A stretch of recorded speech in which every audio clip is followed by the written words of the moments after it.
Fresh പാൽ അല്ലെ നാടൻ പാല് അന്വേഷിച്ച് നമ്മൾ പലപ്പോഴും നടക്കാറുണ്ട്. നമ്മളൊരു കൺസെപ്റ്റില് നാടൻ പാലിന് ഭയങ്കര ഹെൽത്ത് ബെനിഫിറ്റ്സ് ആണ് അല്ലെ. സത്യം പറഞ്ഞാൽ നാടൻ പാല് ഫ്രഷ് ആണ്, അതുപോലെ തന്നെ അതിന്റെ ടേസ്റ്റ് ഒരു എൻറ്റയർലി ഡിഫറെൻ്റാ.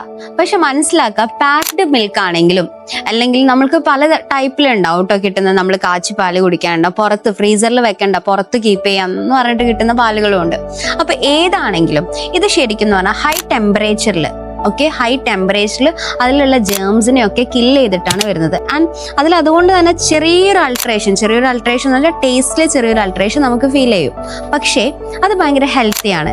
സോ നമ്മൾ ഒരു സിറ്റുവേഷൻ, നമ്മളൊരു ട്രാവൽ ചെയ്യുന്ന സമയത്തോ അങ്ങനെ എന്താണെങ്കിൽ നമുക്കിങ്ങനെ പുറത്ത് വെക്കാൻ പറ്റുന്ന പാക്കറ്റ് പാല് കിട്ടുവാണെങ്കിൽ, നമ്മൾ എവിടെയും ഫ്രഷ് പാല് കിട്ടാത്തതുകൊണ്ട് നമ്മൾ കുട്ടികൾക്കൊന്നും കൊടുത്തില്ല, അല്ലെങ്കിൽ നമ്മൾ ബുദ്ധിമുട്ടി എന്നുള്ള ഒരു ധാരണ ഉണ്ടെങ്കിൽ അത് തിരുത്തേണ്ട സമയമായിട്ടുണ്ട്. കാരണം ഫ്രഷ് പാലിനെക്കാട്ടിയും കുറച്ചും കൂടി ജേംസും കാര്യങ്ങളും ഒന്നുമില്ലാതെ നമുക്ക് പ്യുവറായിട്ട് ചൂട് പോലും ആക്കാതെ കുടിക്കാൻ പറ്റുന്നതാണ് എന്ത്, packed milk, especially pasteurised milk.